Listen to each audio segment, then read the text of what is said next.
आणि खरंच कोण आपुलकीने लोकांची विचारपूस करण्यासाठी आलेलं आहे हे बरोबर माहिती आहे। महायुतीच्या सरकारने हा जो ओला दुष्काळ झाला त्याला 36,000चं पॅकेज जे आहे महायुतीच्या सरकारने दिलं। त्याच्यानंतर देखील अजून माननीय मुख्यमंत्री मोदयांनी सांगितलेलं आहे की जे काही शेतकऱ्यांना द्यायचे ते शेतकऱ्यांना देण्याचं काम आम्ही करणारच आहोत। त्याचबरोबर शिंदेसाहेब जेव्हा मुख्यमंत्री होते तेव्हा NDRFचे निकष बदलून शेतकऱ्यांना मदत करण्याचं काम देखील आमच्याच महायुती सरकार। शेतकऱ्यांच्या बांधावरती जायचं इलेक्शन आल्यामुळे आणि शेतकऱ्यांना सांगायचं की माझ्या हातात काही नाही। आज आमचे जेव्हा कार्यकर्ते पदाधिकारी जेव्हा गेले बांधावरती तेव्हा देखील ते लोक काही ना काहीतरी घेऊन गेले, खाली हात गेले नाही। तर आज जिथे जिथे दौरा करतायत तिथे तुमच्या चॅनलनीच दाखवलंय की शेतकऱ्यांची पाठ, शेतकरी पोचले नाही तिकडे, लोकांना गावातून गोळा करण्यासाठी आवाहन करतायत। अशी परिस्थिती यांच्यावरती आलेली आहे।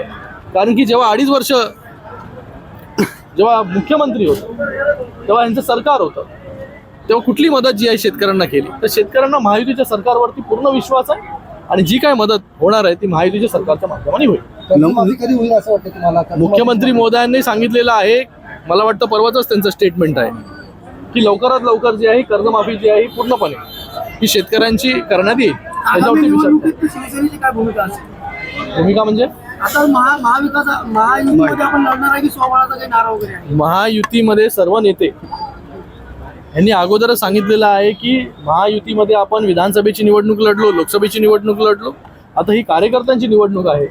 याच्यामध्ये देखील बहुतेक ठिकाणी जे आहे महायुतीमध्येच निवडणूक होईल, पण काही तुरळक ठिकाणी काही कार्यकर्त्यांची, काही लोकल लेवलला काही समीकरणं असतील त्याच्यावरती जे आहे लोकल नेत्यांना जे आहे त्यांच्या लेवलला निर्णय घेण्याचा अधिकार देखील पक्षांनी, तिन्ही पक्षांनी दिलेले आहेत। पण अंतिम निर्णय जो आहे हा वरिष्ठ घेतील। नमो पर्यटन केंद्र फोडण्याचा इशारा मनसेने दिलाय, राज ठाकरेंनी दिलाय। नमो पर्यटन केंद्र फोडण्याचा इशारा राज ठाकरेंनी दिला। आता ह्यांच्याकडून कधी काय चांगलं होत नाही। आज गड किल्ल्यांना सुविधा देण्याचं काम, तिकडे जे पर्यटक येतात त्यांना सुविधा देण्याचं काम, किल्ल्यांचा जीर्णोद्धार असेल, त्याचबरोबर मंदिरांचा जीर्णोद्धार असेल, हे सर्व निर्णय जे आहे हे महायुतीच्या सरकारने घेतले। उद्धव ठाकरे 4 दिवसाचे आज जेव्हा हे लोक काही करू शकत नाही तर ते तोडफोडचाच विषय करणार।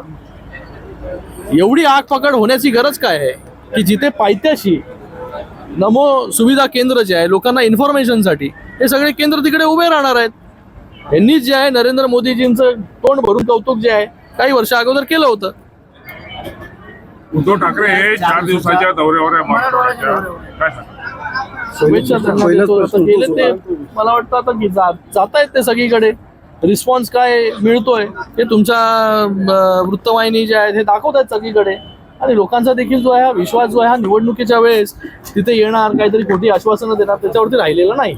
राणे ने कहा है कि हिजाब पहनकर बार बार वोटिंग होती है, उसके ऊपर ध्यान नहीं देते और दोबारा मतदान होता है तो उसके ऊपर विरोधक बार बार उसको टारगेट कर रहे हैं।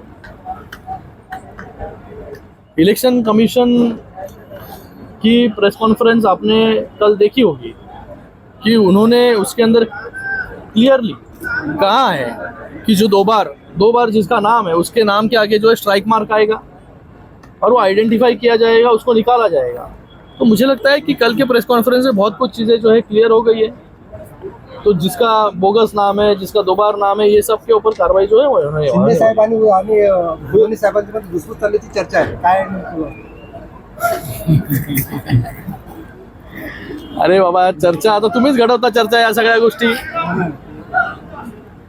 तेजस्वी यादव कहते हैं कि हम 20 महीने में बिहार को बदल देंगे और उसके ऊपर अमित शाह ने कहा है कि हम फिर से जंगल राज नहीं आने देंगे। अरे बिहार में NDA की सरकार वहाँ पे आने वाली है और मुझे लगता है कि जो कुछ बिहार को देना है वो केंद्र सरकार से के माध्यम से NDA की सरकार वहाँ पर करेगी। चलो, ओके।